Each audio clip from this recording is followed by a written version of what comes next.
Folks, one of the things that we talk about on the show all the time, we believe in every form of education: public school, private school, traditional school, charter school, magnet school, home school, online, you name it.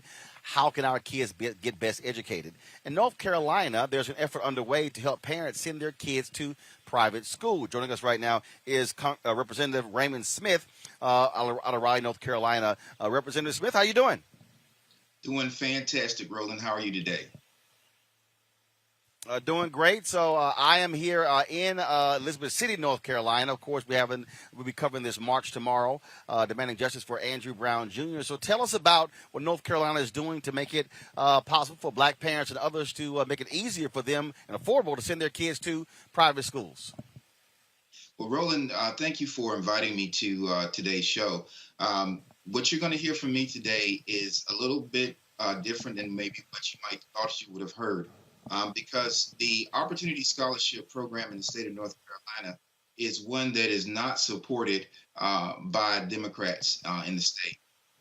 The program sounds good on the surface, but actually what it does, it takes away state tax dollars and provides opportunities for individuals to go to private schools using state tax dollars.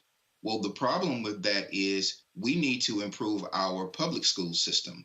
And those opportunity scholarships are not full scholarships. So individuals still will have to pay their fair share in order to attend these schools. But at the end of the day, what we want is a public school system that is fair and equitable. And of course, that's part of our state constitution. You say Democrats don't support it. Why? Well, again, like I said, it takes away state tax dollars for public education, and it provides and it takes away those dollars and provides money for private education. Now, problem with private education in many instances, let's take for instance the parochial schools. Parochial schools, they have either a religious designation, and so if you're not a member of that faith, then you're not going to benefit from that school. Secondly, in many of these parochial schools, they teach religious texts. And so when children get ready to go to college and qualify for college, they have not taken the proper sciences that will allow them to be able to enter into many of our state's institutions. It also makes it difficult for them to satisfy those entry requirements. But it also it runs the risk of indoctrination. You know, you have freedom of religion here in the state of North Carolina, but when you look at parochial schools, they have a tendency to force individuals or coerce individuals into one religion or another, and that's something that we look at. Also, in regular private schools, teachers do not have to be certified.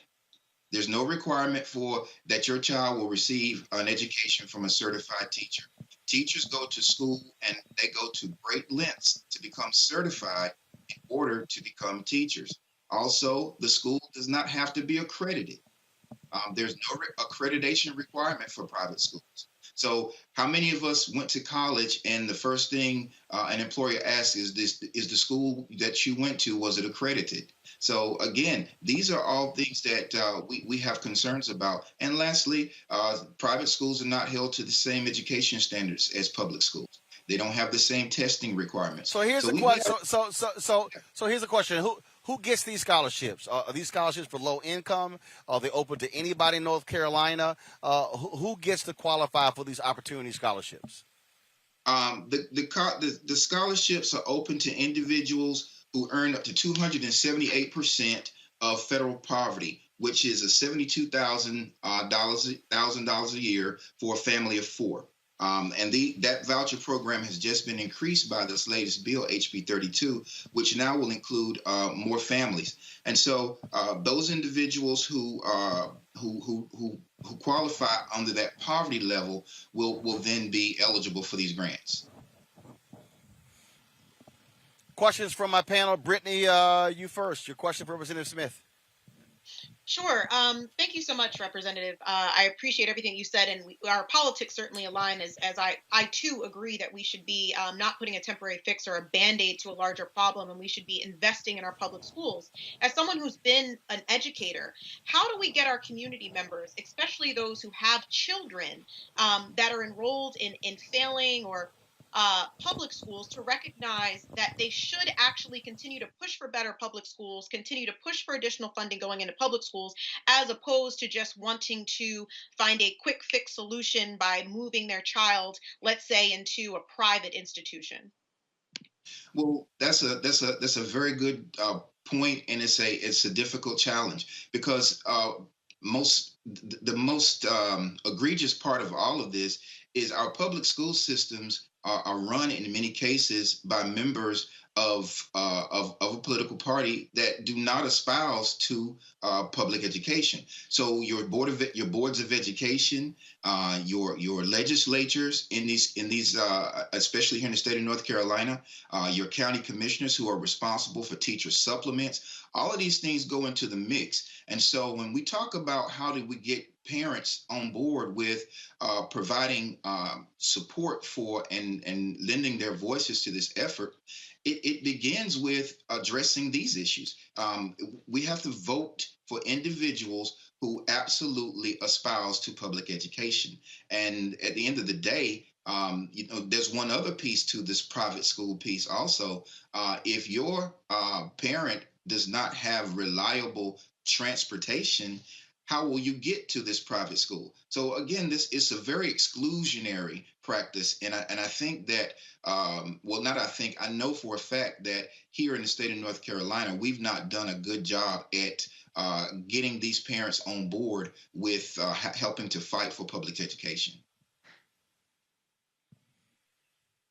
Candace. I'm wondering, in terms of parents and making sure they know what public education means and has for them, how can you teach them what you already know? How can you get them to be a part of what you're doing? Well, you need to look no further than the mirror. Most of the people that I know, especially my age group and maybe younger, we all went to public school. And the education that I received is in no way second or inferior to anyone's education.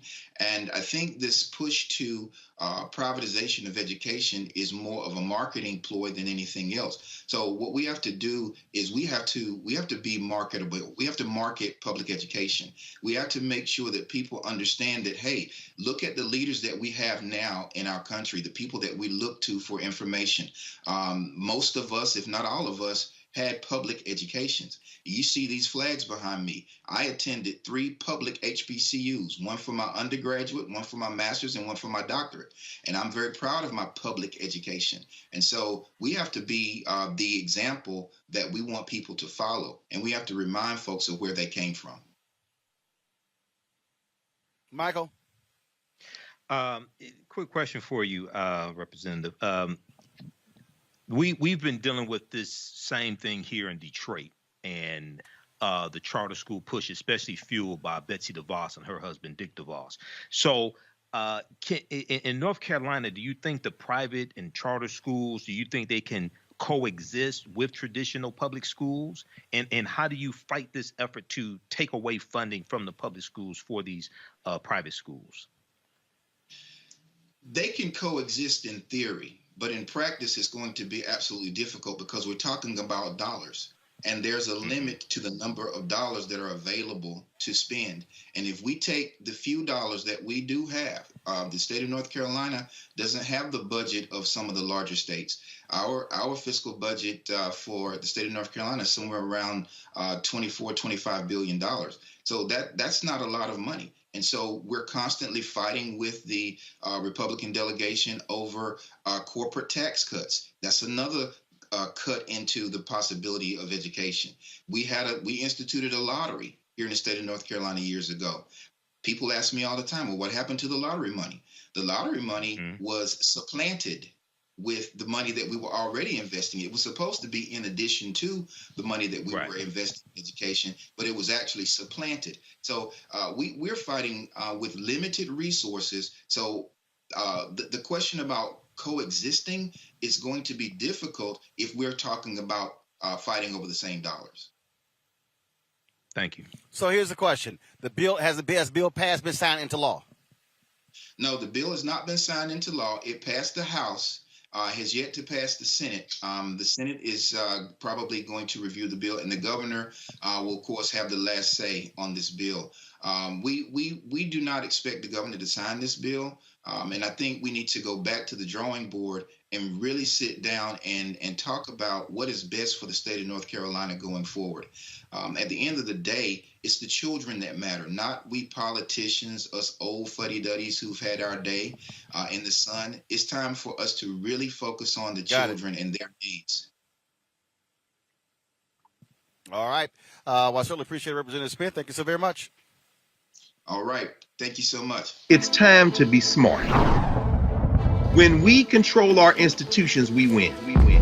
This is the most important news show on television of any racial background. Y'all put $2, $3, $4, $5, $10, $15, $20, $30 on this and keep this going. What you've done, Roland, since this crisis came out in full bloom. Anybody watching this, tell your friends. Go back and look at the last 2 weeks, especially of Roland Martin Unfiltered. I mean, hell, go back and look at the last 2 days. You've had sitting United States senators today, Klobuchar and Harris. Whatever you have that you can bring to Roland Martin Unfiltered to support it, please do, because this information may literally save your life. Watch Roland Martin Unfiltered daily at 6 p.m. Eastern on YouTube, Facebook, or Periscope, or go to RolandMartinUnfiltered.com. Support the Roland Martin Unfiltered Daily Digital Show by going to RolandMartinUnfiltered.com. Our goal is to get 20,000 of our fans contributing $50 each for the whole year. You can make this possible. RolandMartinUnfiltered.com.